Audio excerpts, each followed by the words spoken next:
terang benderang ini kasus gitu. Kita berharap sebenarnya di Mabes Polri lah ini bisa selesai. Pernah diadakan gelar perkara belum? Belum Pak, saya dengar belum.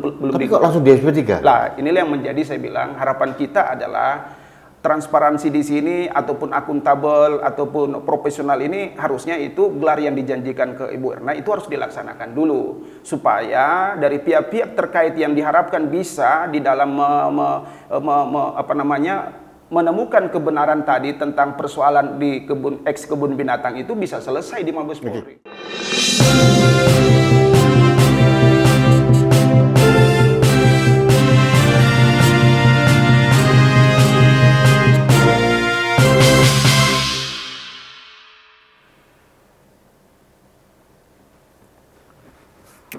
Halo sahabat Indonesia, kita bertemu lagi dalam rubrik Hot News kanal Anak Bangsa TV.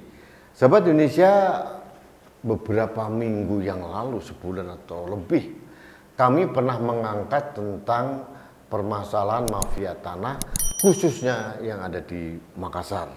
Ada sinyalemen yang waktu itu mencuat adalah Makassar termasuk nomor 2 terburuk dalam administrasi pertanahan. Ini konon begitu. Ini berdasarkan hasil riset dari beberapa orang, hasil survei juga. Dan ternyata waktu itu tayangan kami wawancara dengan salah satu pelaku yang menjadi korban gunjang-ganjing mafia tanah di sana, Ibu Ernawati Yanis, itu mendapatkan respon yang luar biasa kuat dari Makassar terutama. Kemudian dari pusat ada beberapa tindakan-tindakan yang merespon hasil wawancara saya dengan Ibu Ernawati Yanis. Ada yang menarik dalam kasus, terutama di kasus salah satu bidang tanah yang sering disebut dengan kasus tanah eks kebun binatang di Makassar, itu seluas kurang lebih 6 hektar yang waktu itu dipermasalahkan oleh Ibu Ernawati Yanis. Ternyata perkembangannya menarik. Dulu diceritakan oleh Bu Ernawati melaporkan ke Mabes Polri, ke Bareskrim, bahwa terbitnya sertifikat di atas bukti autentik tanah itu waktu itu masih berlangsung. Bahkan Bu Ernawati dijanjikan akan dibuatkan gelar perkara setelah tahun baru tahun 2022 ini. Tapi ternyata sebelum tahun 2022 datang, yang menarik justru Ibu Ernawati ini yang dilaporkan oleh BPN Makassar yang dipersangkakan terkait dengan mafia tanah untuk terkait dengan memalsukan sertifikat tanah di objek yang sama. Dan lebih menarik lagi, pada saat Bu Ernawati sudah diperiksa oleh Polda Sulawesi Selatan, justru laporan dari Ibu Ernawati yang lebih dahulu di Mabes Polri justru di SP3-kan, alias dihentikan, dianggap tidak cukup bukti katanya. Sedangkan yang di Polda Sulsel, laporan dari BPN diproses sampai sekarang. Bu Ernawati melawan dengan mengajukan pra peradilan atas penyitaan juga pelaporan yang ada. Ini sedang berproses. Jujur saja saya sebagai warga bangsa sedih. Ada permainan yang menurut saya tidak mencerminkan equality before the law, persamaan di muka hukum. Ini pelaporan yang lebih dahulu diabaikan, di SP3-kan, kemudian berikutnya justru pelaporan yang baru diproses. Nah, untuk membahas masalah ini saya mengundang salah satu orang yang paling tahu terkait dengan silang sengkarut permasalahan tanah di Makassar dari Aliansi Indonesia Kota Makassar, Bapak Ibrahim Anwar. Pak Ibrahim, selamat datang. Iya. Saya ingin membahas masalah permafiaan tanah ini, Pak. Dulu Bu Ernawati pernah mengatakan bahwa sebetulnya sumber silang sengkarut permasalahan administrasi pertanahan di Makassar itu bukan dari mafia tanah di luar, tapi justru kata beliau dari BPN. Nah, perkembangannya menarik. Oh ya. Pada waktu Bu Erna yang tadi saya ceritakan melaporkan ke Bareskrim, justru di SP3, Bu Erna dilaporkan oleh BPN, sekarang berproses. Sebenarnya apa yang terjadi di negeri ini? Oh ya.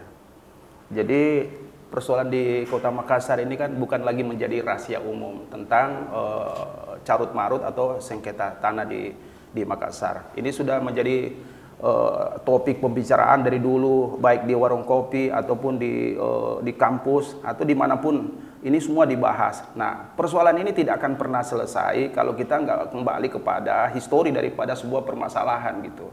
Makanya tanah di Makassar ini, mafia apapun yang di luar kantor itu tidak akan bisa melakukan atau memiliki tanah orang lain itu kalau tidak ada kerjasama bantuan dari oknum di dalam. internal. Oke. Nah, jadi terkait persoalan di kebun binatang ini yang kasus sementara berjalan, yang tadinya kita berharap, yang kami monitor itu sebagai lembaga Aliansi Indonesia, kita monitor perkembangan yang ada di Mabes Polri, kemudian di SP3 kan, kemudian Ibu Erna dilapor di Polda, kemudian diproses masih sementara berlangsung, walaupun saya dengar bahwa di peradilan kan, ya kita berharap bahwa proses ini kan harusnya objektif. Oke, saya potong dulu. Kalau menurut Pak Ibrahim nih, bagaimana pandangan Pak Ibrahim, satu, terkait dengan SP3 di Mabes Polri, kemudian dengan pelaporan Ibu Erna oleh BPN. Pendapat Bapak apa? Ya, jadi terkait pelaporan Ibu Erna di Mabes Polri di SP3 kan, saya melihat bahwa terlalu buru-buru pihak Mabes itu menetapkan itu SP3 ataukah SP2HP yang sudah itu saya belum lihat, tapi itu yang kita dengar dari Ibu Erna sendiri. Seharusnya kan pihak penyidik itu harus menjalankan Perkap nomor 6 tahun 2019. Peraturan Kapolri. Iya, peraturan Kapolri nomor 6 tahun 2019 yang mana penyidik harus profesional, objektif, transparan dan akuntabel.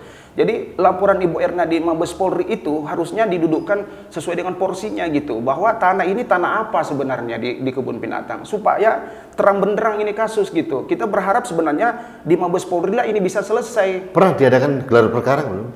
Belum Pak, saya dengar belum. Tapi kok langsung di SP3? Lah, inilah yang menjadi saya bilang harapan kita adalah transparansi di sini ataupun akuntabel ataupun profesional ini harusnya itu gelar yang dijanjikan ke Ibu Erna itu harus dilaksanakan dulu supaya dari pihak-pihak terkait yang diharapkan bisa di dalam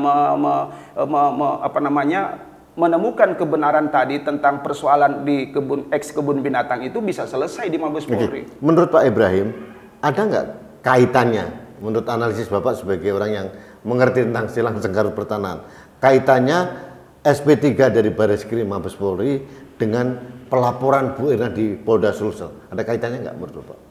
Ya, diduga ada kaitan Pak, karena kenapa? Ya, dugaannya apa?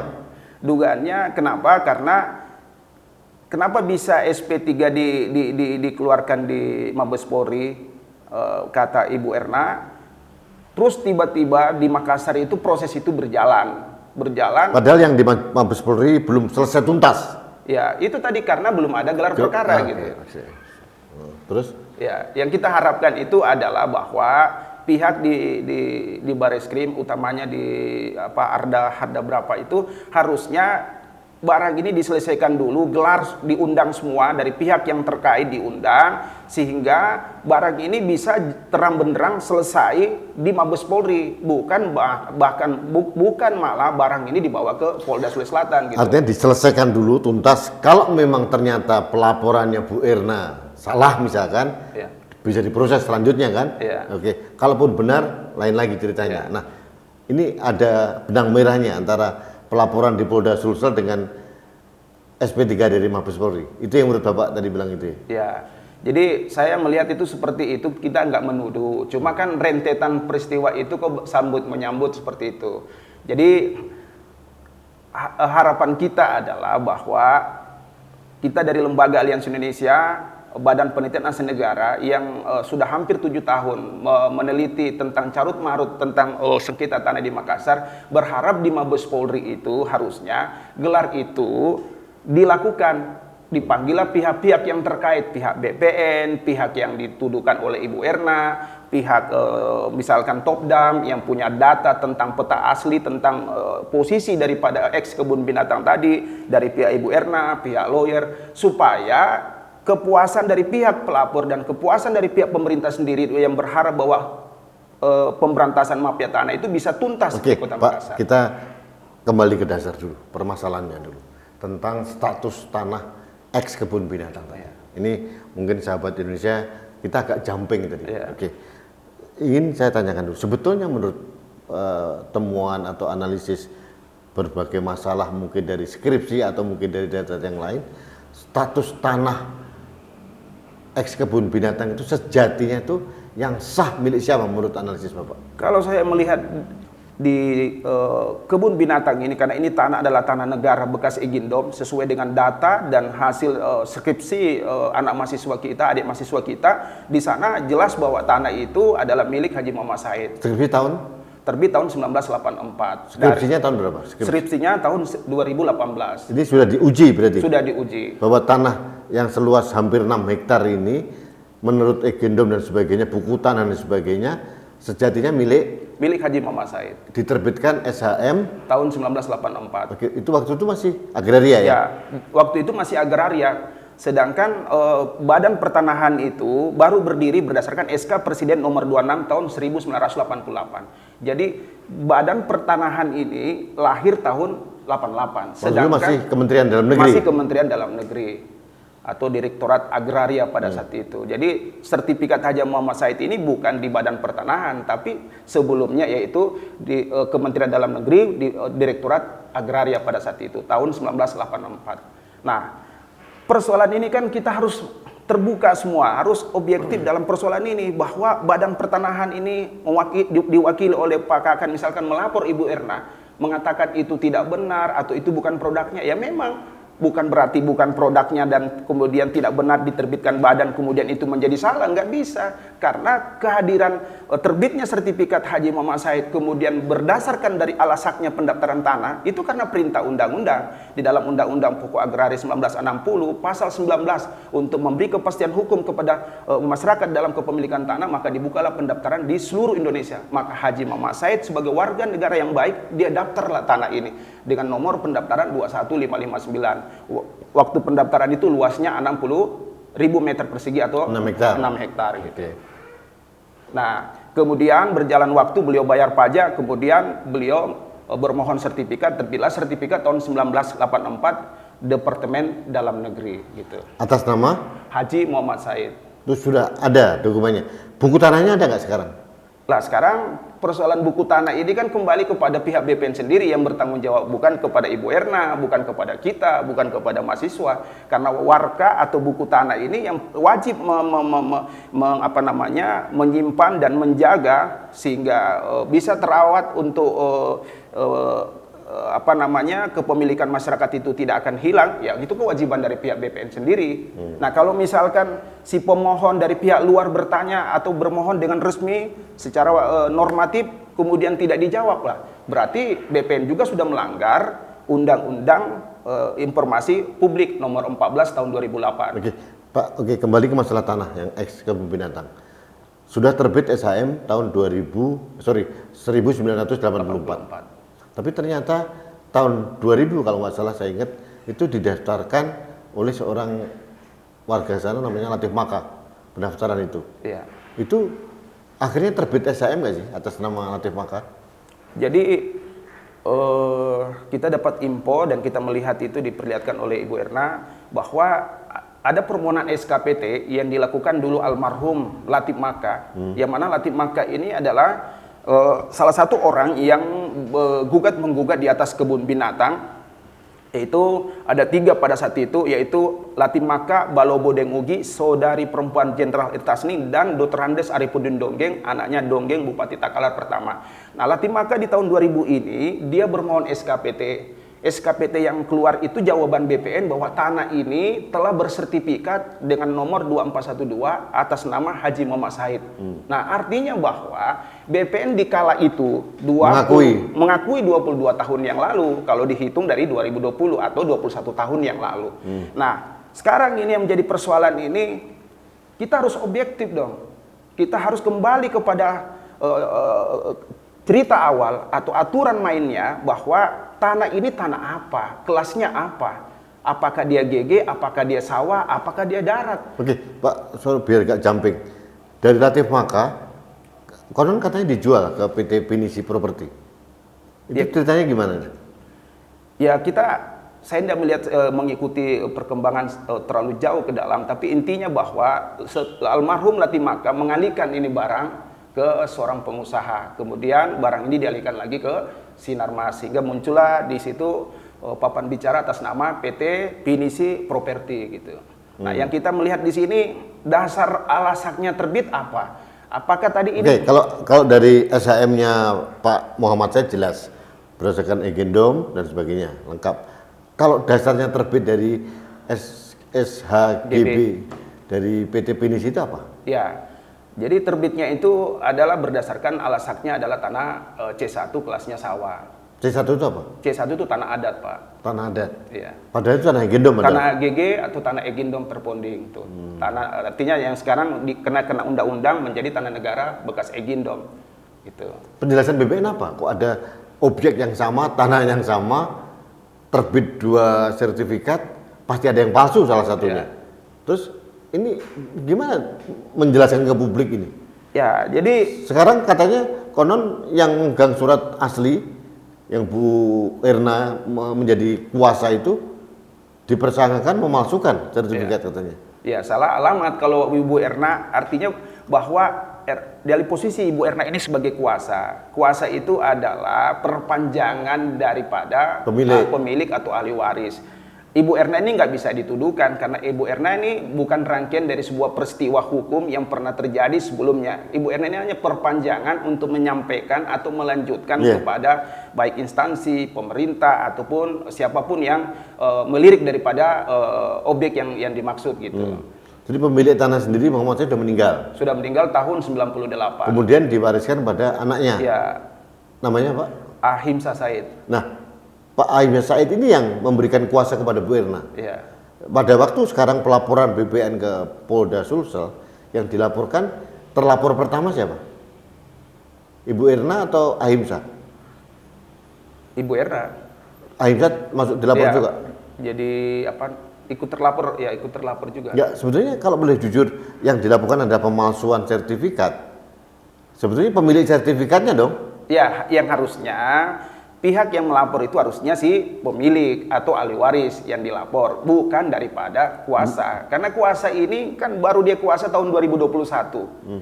Dia tidak tahu menahu tentang itu. Dia hanya perpanjangan saja daripada pihak pemilik gitu, yaitu kenapa Polda memproses seperti ini kalau ada? Ya inilah tadi saya bilang. Jadi cukup menarik ini. Jadi makanya kami dari Lembaga Aliansi Indonesia berharap bahwa instruksi Pak Kapolri ini betul-betul ditindaklanjuti dalam pemberantasan. Nah, dalam persoalan ini tadi kita melihat bahwa kita berharap pihak Polda ini menjalankan Perkap nomor 6 tahun 2019 dan Perkap nomor 8 tahun 2008 supaya clear and clean persoalan itu, bahwa siapapun melapor silakan. Tapi apakah si pelapor ini ada legal standingnya, ada hubungan hukumnya gitu. Ini juga persoalan tanah. Nah, persoalan tanah juga kalau ada persoalan yang harusnya dikedepankan itu perdatanya, bukan pidananya. Itu juga berdasarkan instruksi surat edaran Jaksa Agung tahun 2013. Sangat mengatensi persoalan tanah. Nah, dilihat dari persoalan ini tadi Ibu Erna dilapor, kan error in persona, salah alamat ini. Harusnya kalau sudah error in persona kenapa dilanjutkan? Itu pertanyaan. Itulah masalahnya. Jadi kita berharap teman-teman atau pihak teman-teman di Polda ini harusnya proporsional. Jadi dalam arti tidak siapapun melapor itu semua bisa warga negara. Tapi persoalannya apa bisa ditindaklanjuti atau tidak? Ya kan kita harus mengacu kepada Perkap, peraturan Kapolri gitu. Oke, jadi kembali masalah tanah, Pak. Artinya Pak Ibrahim Anwar yakin bahwa tanah 5,9 sekian itu, hampir 6 hektar eks kebun binatang itu, pemilik aslinya adalah Muhammad Said. Ya, jadi yakin saya ini karena sudah melalui suatu skripsi atau suatu penelitian dan riset, dan itu juga di dalam riset itu oleh adik mahasiswa kita itu dikonfirmasi ke Badan Pertanahan Kota Makassar. Artinya bahwa sudah final dalam skripsi ini menyebut bahwa adalah milik adalah Haji Muhammad Said. Ada bantahan nggak dari BPN Makassar terhadap skripsi itu?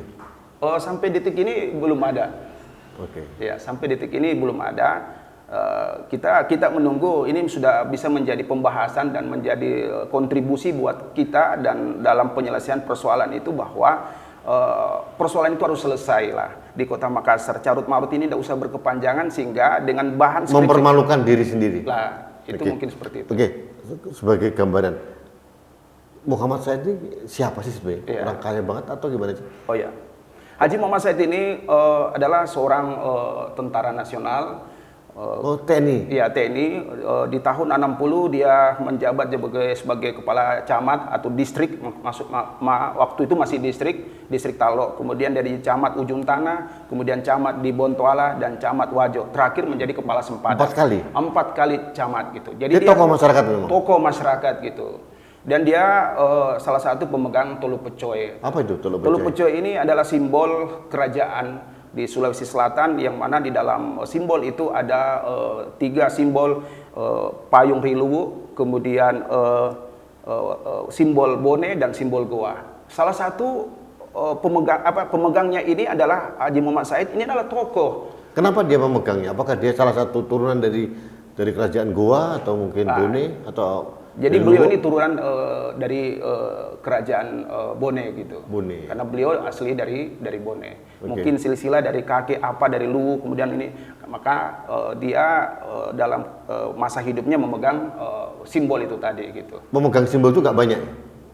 Oh Tolu tidak, Pecoe. untuk Tolu Pecoe cuma satu, Pak Muhammad Said aja? Haji Muhammad Said. Yang lain nggak ada. Nggak ada gitu. Jadi itu benar-benar luar biasa ya. Ya, saya menganggap itu beliau luar biasa. Nah, di dalam kehidupannya beliau ini adalah spesialis pendaftar tanah negara bekas Egindom.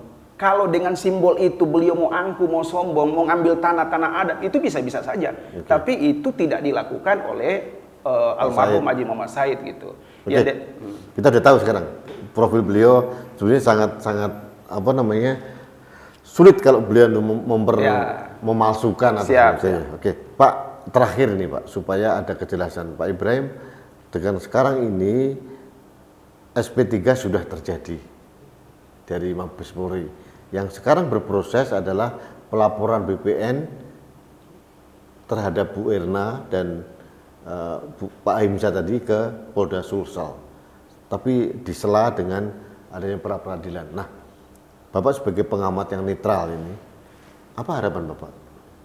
Ya, harapan kita adalah bahwa pra peradilan ini tadi yang ditempuh oleh Ibu Erna Yohanes ini akan menemukan rasa keadilan, bahwa proses kalau ada mal di situ, ada proses yang menyimpang daripada aturan, mudah-mudahan hati nurani hakim menetapkan kemenangan buat Ibu Erna dan yang mewakili ahli waris. Karena dengan pra peradilan ini kan mencakup apa yang dia pra peradilankan itu adalah hal-hal yang di dalam sesuatu yang tidak normatif gitu, atau di luar daripada mekanisme.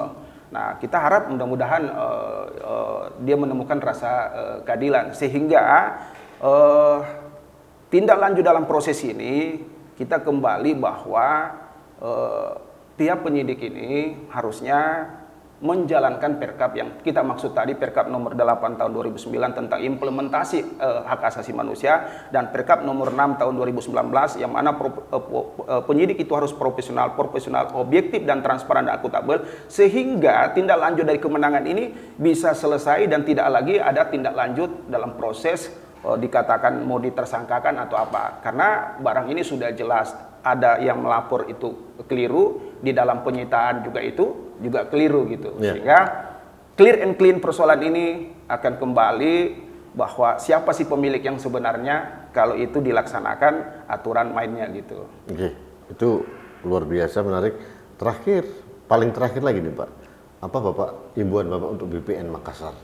Oh ya, jadi himbauan kita kepada BPN Kota Makassar terkait saya sebagai Ketua Lembaga Aliansi Indonesia Badan Penelitian Aset Negara menghimbau bahwa persoalan-persoalan yang ada di BPN ini marilah kita terbuka, marilah kita transparan, marilah kita objektif bahwa masalah-masalah yang lalu itu jangan dipikul lagi. Artinya marilah kita selesaikan. Kalau memang kami mau diundang sebagai lembaga yang sudah punya jam terbang juga, ya silakan. Sehingga betul-betul kasus tanah ini di Makassar bisa selesai, tidak ada lagi tumpang tindih, tidak ada lagi orang yang tersangka dengan tanahnya sendiri, tidak ada lagi efek dari sertifikat itu sehingga membobol bank, itu tidak akan ada lagi terjadi. Sehingga era digital atau era sertifikat elektronik yang didengung-dengungkan oleh negara itu bisa kita tinggal landas, artinya kita siap menuju ke era digital atau era elektronik.